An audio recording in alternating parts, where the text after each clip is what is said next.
amis auditorices, bonjour et bienvenue à La Consulte, le podcast qui déshabille les médecins. Aujourd'hui, l'épisode est consacré à Roméo. Quand il était petit, à 3 ans, Roméo voulait déjà être médecin. Plus grand, il a commencé des études de médecine au Congo, il les a poursuivies au Sénégal. Il est ensuite venu en France pour apprendre la chirurgie vasculaire. En France, il a été FFI avant de faire reconnaître son diplôme. Aujourd'hui, il travaille dans un service de gériatrie. Et demain, il ne sait pas encore ce que l'avenir lui réserve. J'espère que vous écouterez avec plaisir le récit de Roméo. Je vous souhaite une belle écoute. Bonjour Roméo. Bonjour Andis. Bienvenue à La Consulte. Pour commencer, est-ce que tu pourrais te présenter de la façon dont tu le souhaites, s'il te plaît ? Oui, je m'appelle Roméo David Kamba, j'ai 45 ans, je suis médecin clinicien d'Artois à Béthune, service de médecine gériatrique et polyvalente. Je suis marié, j'ai 2 enfants. Alors, j'avais envie qu'on parle de ton parcours, Roméo. D'accord. Pour commencer, quand est-ce que tu as su que tu voulais devenir médecin ? Alors, quand est-ce que j'ai su que je voulais devenir médecin ? Je te dirais que ça remonte à très très loin, depuis que je suis en primaire. Et en fait, en discutant même avec ma mère, elle me dit que quand j'avais 3 ans, je disais que je voulais être médecin. Et du coup, tu as concrétisé cette envie ? J'ai concrétisé cette envie, oui. Alors, raconte-moi où tu as fait tes études, comment ça s'est passé pour toi ? Alors, mes études, je les ai commencées en fait à Brazzaville. J'ai eu mon bac quand j'habitais à Pointe-Noire, qui est la deuxième ville du Congo. Il n'y avait pas d'université, la seule fac qui existait était à Brazzaville. Donc, j'étais parti à Brazzaville où j'ai passé mes 2 premières années de fac. Et pour des raisons, je dirais politiques, sécuritaires, qu'il y avait une crise politique très importante qui avait fait que l'année, on n'avait pas pu finir l'année. Donc, je suis parti après au Sénégal, à Dakar, où j'ai commencé la fac de Dakar. Donc, j'avais repris la deuxième année à Dakar et jusqu'à ma thèse. Donc, tu as fait presque l'intégralité de tes études de médecine à Dakar. Je dirais que j'ai fait l'intégralité de mes études de médecine à Dakar. Oui. Et après, quand je suis venu en France, bon, j'étais déjà médecin quand je suis arrivé ici. Est-ce que tu as exercé comme médecin au Congo ou au Sénégal ? Non, pas du tout. Je n'ai jamais exercé comme médecin ni au Congo ni au Sénégal, puisque j'avais fini ma thèse, j'étais venu en France. Et qu'est-ce qui t'a motivé à venir en France ? Qu'est-ce qui m'a motivé à venir en France ? Parce que je voulais poursuivre mes études dans une spécialité et j'avais pensé que le faire en France c'était mieux qu'au Sénégal parce que c'était une spécialité qui n'était pas vraiment développée là-bas. En fait, à la base, je voulais faire de la chirurgie cardiovasculaire. C'était vraiment pas développé au Sénégal, donc je m'étais dit en France j'aurais un plateau technique beaucoup plus important et c'est sûr que pour l'apprentissage d'une spécialité c'était mieux. Et alors finalement, qu'est-ce qui s'est passé quand tu es arrivé en France ? Qu'est-ce qui s'est passé ? Alors quand je suis arrivé en France, donc j'ai commencé à m'informer. Donc j'avais déjà des informations sur les études de médecine et notamment pour des médecins qui ont un diplôme étranger et le parcours qu'il fallait. Et en fait, quand je suis arrivé, je voulais préparer au internat, il y a un internat spécial pour les médecins étrangers, donc c'est celui-là. Donc je m'étais mis à le préparer. Ensuite, en prenant des informations, j'avais appris. Donc je m'étais rapproché de la faculté de médecine de Reims, où on m'avait donné des informations sur ce que je pouvais faire en attendant, notamment aller prendre un poste par exemple de FFI dans un service, dans un hôpital, et donc c'est ce que j'avais fait. Et après, on m'avait informé sur une nouvelle procédure qui venait de commencer. C'était qui permettait aux médecins étrangers de faire valider de faire reconnaître leur diplôme. Donc, c'est ce qu'on appelle la procédure d'autorisation d'exercice. Et cette information, je me suis donc lancé aussi. Ça, mais dans un premier temps, je me disais, que j'allais déjà préparer l'internat. Et ensuite, que je ferai cette procédure d'autorisation. Mais en attendant, donc, j'avais pris un poste de faisant fonction interne au centre hospitalier de Troyes. En pneumologie d'abord, comme je voulais faire de la chirurgie cardiovasculaire, chirurgie thoracique et cardiovasculaire, donc en pneumologie, ça tombait bien. Donc, je suis resté une année en pneumologie, mais dans la pratique m'a ramené un peu, je dirais, à mes anciens amours, parce que quand je suis arrivé en médecine, j'avais vraiment, il y a deux spécialités que j'appréciais beaucoup, la cardiologie et la néphrologie. Donc après la pneumologie, je suis allé en néphrologie. Donc à ce moment-là, tu étais FFI. Oui. Et ensuite, t'as fait quoi? T'as fait revalider ton diplôme en France ou t'as repassé l'internat? Alors, j'ai fait valider. En fait, j'ai passé l'internat à titre étranger, et malheureusement, je l'avais raté. J'avais raté au deuxième tour parce qu'il y avait deux parties, hein. Il y avait une première épreuve et puis une deuxième épreuve d'admission. Bon, celle-là, je l'avais ratée. Et ensuite, donc j'ai passé la procédure d'autorisation d'exercice que j'avais eu et qui me permettait donc de prendre un poste d'assistant dans un service pendant 3 ans. Et ensuite, au bout de ces 3 ans, on demandait la validation ou la validation de mon diplôme, ou l'autorisation d'exercice, ou la reconnaissance de mon diplôme, comme on veut. Ça veut dire qu'à ce moment-là, t'as renoncé à la chirurgie? Alors, j'avais déjà, en fait, en arrivant, en intégrant le système hospitalier, comme je disais, j'avais un peu déjà, la pratique m'avait fait un peu renoncer à la chirurgie, parce que j'avais trouvé que ça aurait été un peu plus compliqué en tant que médecin à diplôme étranger d'avoir une place en tant que chirurgien, quoi. Et par ailleurs, la chirurgie cardiovasculaire, après réflexion, je me suis dit, si je fais de la chirurgie cardiovasculaire, ce sera un peu compliqué pour entrer au Congo, aller exercer une telle spécialité, parce que elle n'existait pas, à l'époque, quasiment pas. Et ça aurait été très difficile de se faire une place, quoi. Donc finalement, je me suis dit, au lieu de la chirurgie cardiovasculaire, j'aime bien la pathologie cardiaque, je vais faire soit de la cardiologie ou de la néphrologie, voilà. Quand t'es arrivé en France, ton projet initialement, c'était de retourner au Congo ensuite? Mon projet initialement était de retourner au Congo ensuite, oui. Parce que je savais qu'en tant que médecin, alors je venais faire l'internat, faire ma spécialité, et puis oui, bien sûr, retourner au Congo. Enfin, c'était l'un des projets, quoi. C'était pas le seul, mais c'était l'un des projets. Je me dis, bon, si je réussis à m'intégrer dans le système, je resterai peut-être quelques années, puis je retournerai au Congo, mais c'était vraiment dans un coin de ma tête. Et ce qui s'est passé, c'est que donc tu as ce poste de FFI en néphrologie. Oui. En pneumologie d'abord, puis en néphro, oui. En pneumologie, en néphrologie, tu passes les étapes pour faire reconnaître ton diplôme. Ensuite, tu prends un poste d'assistant? Oui, je prends un poste d'assistant en médecine.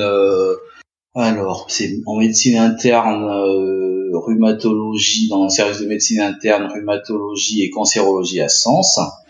Normalement c'est 3 ans, mais bon, je suis resté plus que 3 ans, puisque même après la reconnaissance de mon diplôme, j'ai continué dans le même service. J'étais resté au total 6 ans dans ce service. Donc tu avais un diplôme qui était reconnu par l'État français, il y avait un service dans lequel tu te sentais bien. À ce moment-là, tu avais renoncé à retourner au Congo ou pas? Qu'est-ce qui t'a fait rester en France? Alors, qu'est-ce qui m'a fait rester en France?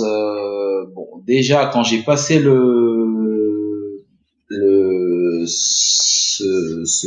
concours, parce que c'était un concours Mmh.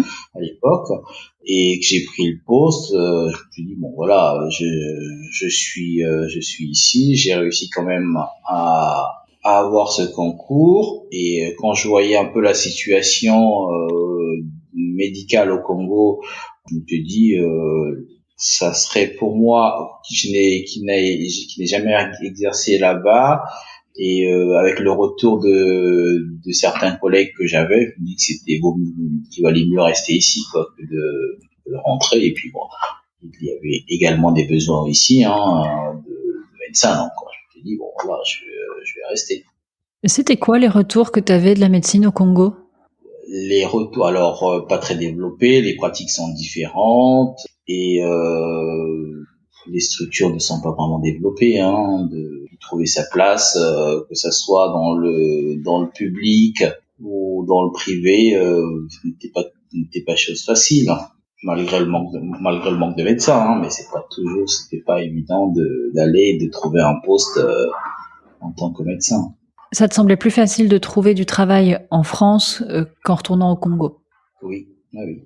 Et entre ton poste à Sens et ton poste actuel à Béthune, il s'est passé quoi?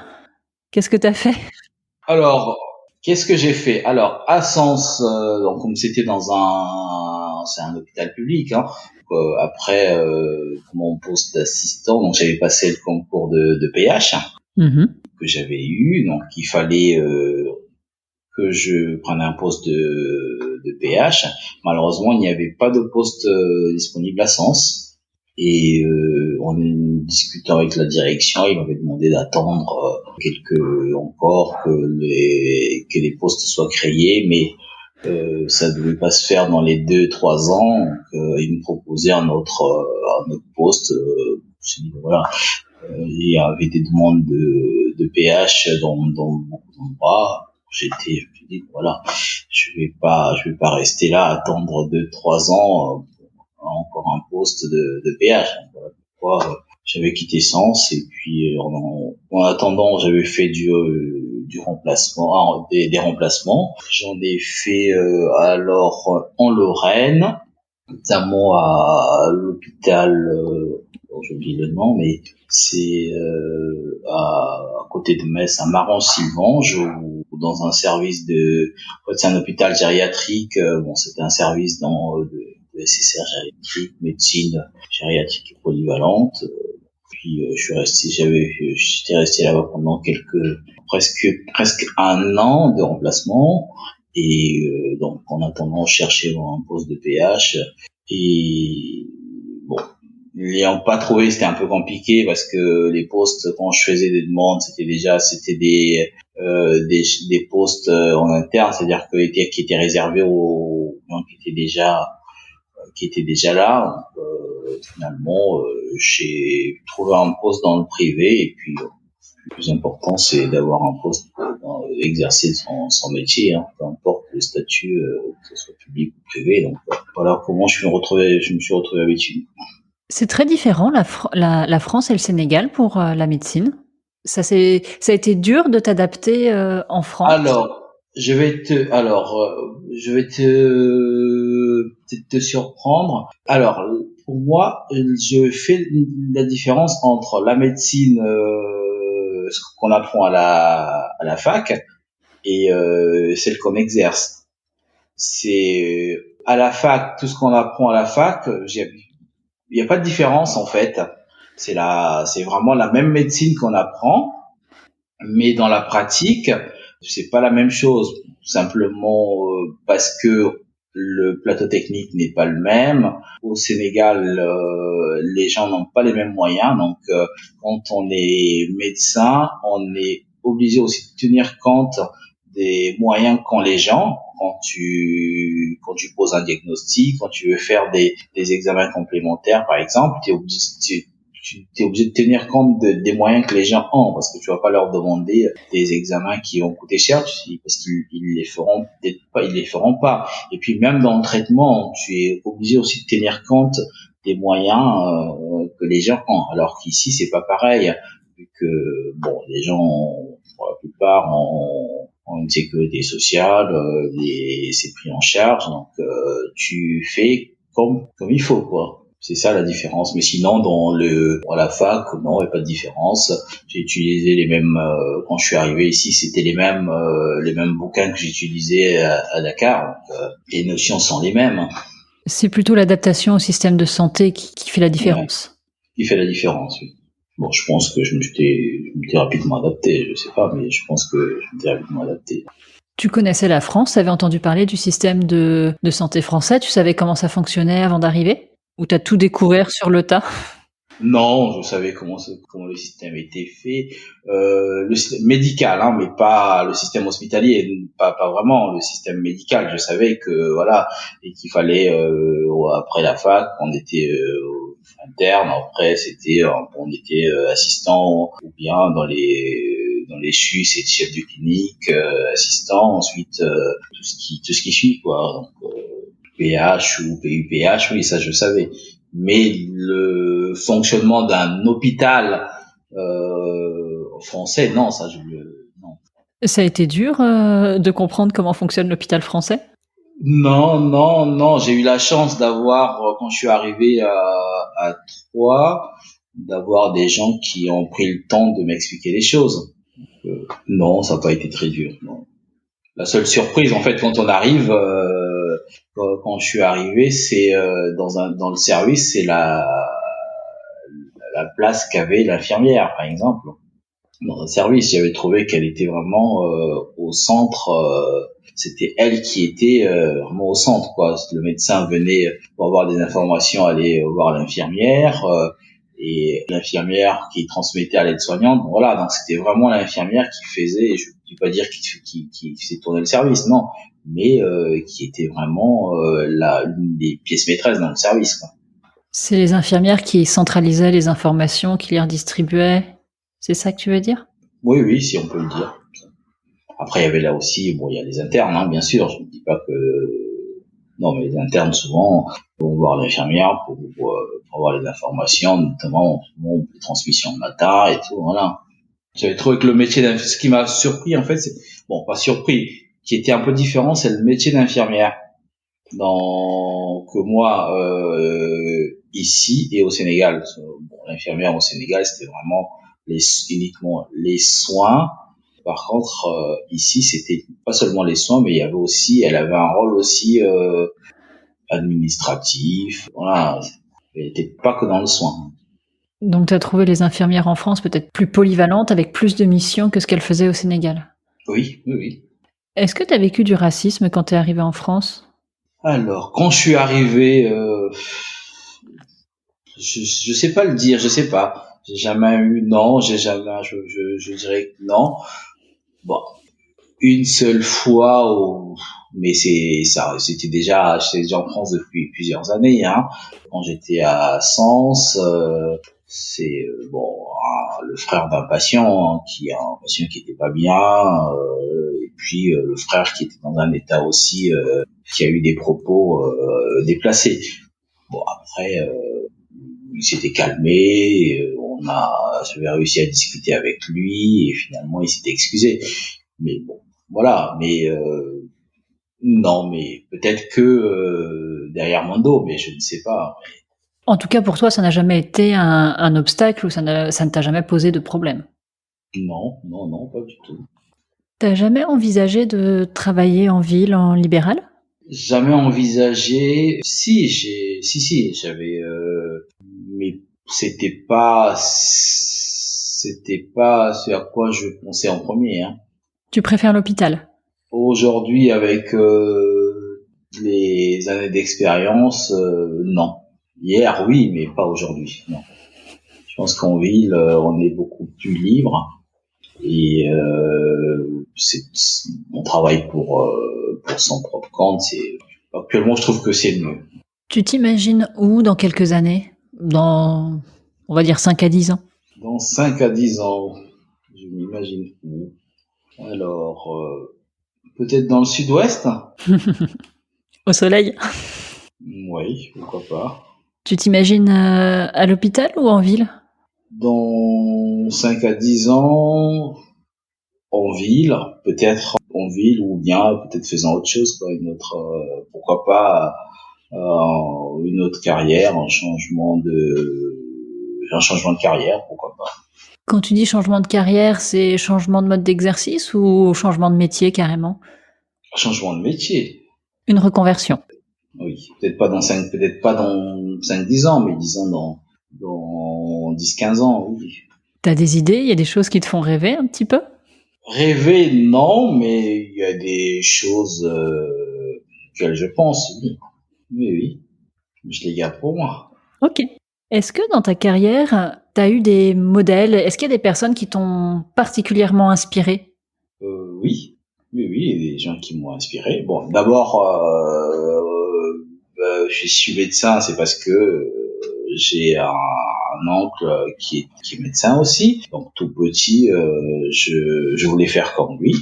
D'ailleurs, il était venu en France faire ses études de médecine. Donc, et puis ma mère me dit que quand j'avais 3 ans, je disais que je devais aller en France moi aussi faire mes études de médecine comme lui. Donc voilà, c'est la première personne. Alors, actuellement, je travaille en gériatrie. Bon, j'ai pas encore fini ma capacité de gériatrie, mais bon, je dois la finir cette année. Alors, je suis arrivé un peu à la gériatrie par hasard. C'est une spécialité qui me parlait pas du tout. D'ailleurs, peut-être que j'aimais pas trop, que j'aimais pas du tout. Sinon, j'aurais fait la gériatrie depuis longtemps. Mais quand je suis arrivé j'ai remplacé en Lorraine. À Maron-Sylvange, j'avais une collègue hein, qui avait le même âge que moi, qui était gériatre. En discutant avec lui, il était vraiment passionné de la gériatrie et il m'a appris des choses. Et puis voilà, je me suis dit, finalement, c'est pas ce que je pensais, c'est pas si mauvais que ça. Voilà pourquoi j'ai commencé à me lancer en gériatrie et puis quand je suis arrivé à Béthune, j'ai rencontré également un collègue qui a travaillé avec moi, qui était aussi gériatre, qui avait le même âge que moi aussi, hein, qui m'a aussi montré un autre côté de la gériatrie parce que pour moi la gériatrie c'était la démence, les patients agités, voilà. Mais un autre côté vraiment médecine interne qui m'a beaucoup plu. Et puis j'avais mon chef de néphro, hein, mes chefs de néphro parce qu'il était pas seul, hein, à 3. Voilà. Ils t'ont marqué comment, tes chefs de néphro à toi? Qu'est-ce qu'ils t'ont appris? Alors ils m'ont appris la néphro déjà. Ils m'ont appris la néphro et j'aimais bien l'esprit d'équipe qu'il y avait dans ce service, la convivialité et puis l'esprit d'équipe. Ils avaient l'amour de ce qu'ils faisaient, quoi. C'est des gens qui étaient vraiment passionnés par la néphrologie et qui étaient au service des patients. J'ai bien aimé. Est-ce que dans ta carrière, dans ton parcours, il y a des moments difficiles, des échecs, des erreurs? Oui, oui. Et qu'est-ce que ça t'a appris? Alors, des moments difficiles, oui. Déjà, je suis arrivé, j'avais fait j'avais fini mes études de médecine, j'étais médecin, docteur en médecine, et quand on prend un poste de FFI, en fait, on laisse un peu de côté son titre de docteur en médecine, hein. On est fait en fonction interne. Voilà, on n'est pas appelé docteur d'ailleurs. Hein. Donc, c'était pas frustrant. Hein. Je dis pas que c'est frustrant. Je venais pour apprendre. Je venais faire, voilà. Alors des erreurs, oui, oui, oui, il y a des erreurs, notamment quand Quand je passais l'internat à titre étranger, je le passais en même temps. C'était un concours assez très sélectif, hein, et qui se fait d'ailleurs dans beaucoup de pays, parce que la première partie se fait dans beaucoup de pays, et puis tous ceux qui sont admissibles, ils viennent passer la deuxième épreuve à Paris, et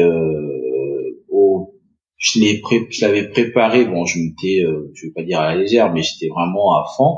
Mais ce que je regrette un peu, c'est d'avoir fait un peu plusieurs choses à la fois, quoi. Voilà, j'étais faisant fonction d'interne, je travaillais toute la journée, et je rentrais à 19h, parfois 20h, bon, enfin la ville interne, quoi. Et après, il fallait que je me mette dans les bouquins, à préparer l'internat, parce que bon, j'étais en pneumologie, je faisais de la pneumologie, mais dans le concours, le programme, il est vaste, c'est le même programme que les ECN, par exemple. Bon, voilà, il fallait s'en mettre dans des choses, donc je bossais toute la nuit, et tous les jours, quoi. Bon, après, à un moment, je me suis dit, est-ce qu'il n'aurait pas fallu prendre plus de temps, me poser un peu, arrêter un peu ce que je faisais pour me consacrer à ça. Voilà, j'aurais eu d'autres résultats. Ben voilà, c'est un peu c'est un peu un regret. Sinon, bon, d'autres choses. Peut-être dans le choix des villes, où on dit bon, pourquoi dans le Nord-Pas-de-Calais, pourquoi pas ailleurs. J'aime bien le Sud-Ouest, pourquoi je n'étais pas parti dans le Sud-Ouest. Voilà, mais c'est pas vraiment une erreur, hein, c'est simplement on dit on se retrouve ici, alors je pouvais être dans le Sud-Ouest, une région que j'aime bien. Voilà, mais il y a d'autres raisons qui ont fait que je vienne ici, hein. Et peut-être que dans 10 ans, tu seras ailleurs. Peut-être que dans 10 ans je serai ailleurs, oui. Bon, ça ne dépend pas que de moi. Et justement, quand tu t'es présenté, tu as dit que tu étais parent. Est-ce que le fait d'avoir des enfants, ça change quelque chose à ta pratique, à la façon dont tu exerces ou dont tu veux exercer ton métier? Je disais déjà que c'est un bonheur d'être parent. Est-ce que ça change dans la pratique?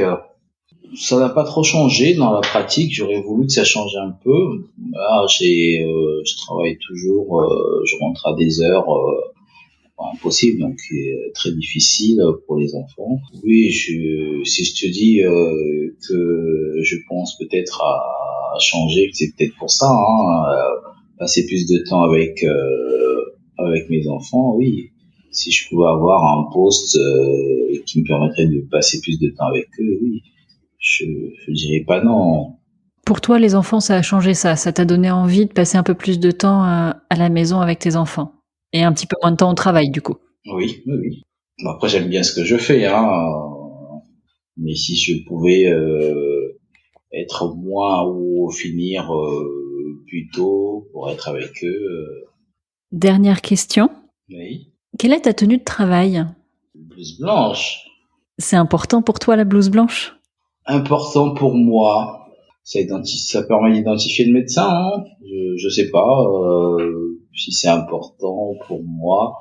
Je respecte le code vestimentaire, hein. On me dit qu'il faut être en blouse blanche, voilà, je mets la blouse blanche. Si on me dit il faut que je m'habille avec un tablier bleu, je vais mettre un tablier bleu. Mais bon, non, c'est pas si important que ça. C'est pas la blouse blanche qui fait le médecin, hein, bien sûr. Mais bon, dans l'hôpital, on est obligé d'avoir une blouse blanche. Ça te travaille pas plus que ça que de porter une blouse blanche, un pyjama bleu ou d'aller travailler en short? Ah non, non, non, non, pas en short. J'allais jamais travailler en short. Non, non, pas du tout. Je dirais que c'est pas parce qu'on a une blouse blanche qu'on est médecin, hein. Les patients savent bien qui est le médecin, qui n'est pas le médecin. Donc, la blouse blanche, voilà, pour moi c'est juste une tenue de travail, rien de plus, hein, c'est tout. Le tablier bleu, voilà, c'est juste une tenue de travail. Puis ça permet aussi, dans le contexte hospitalier, de pas avoir sur ces vêtements des microbes, même si je sais que la blouse blanche ne protège pas, hein, pas du tout. Mais avoir une tenue de travail, je pense que c'est important quand même dans un milieu hospitalier, oui. Plus que la blouse blanche, c'est avoir une tenue de travail pour les raisons Oui, d'hygiène à l'hôpital qui est important oui, pour toi. oui, Ouais. oui, oui, oui, oui. Je te remercie Roméo d'avoir répondu à toutes mes questions. Mais c'est moi qui te remercie. L'épisode est maintenant terminé et j'espère qu'il vous a plu et inspiré. Je vous invite à me rejoindre sur le compte Instagram de la consulte @podcastlaconsulte ou sur le compte Twitter @podlaconsulte. J'attends avec impatience vos retours sur l'épisode que vous venez d'écouter et j'attends également avec impatience vos propositions d'invités ou vos témoignages de médecins. Pour soutenir le podcast, je vous serai très reconnaissante d'en parler autour de vous et de mettre une note 5 étoiles avec un commentaire sur vos applis de podcast. Merci de m'avoir écouté jusqu'ici et à bientôt.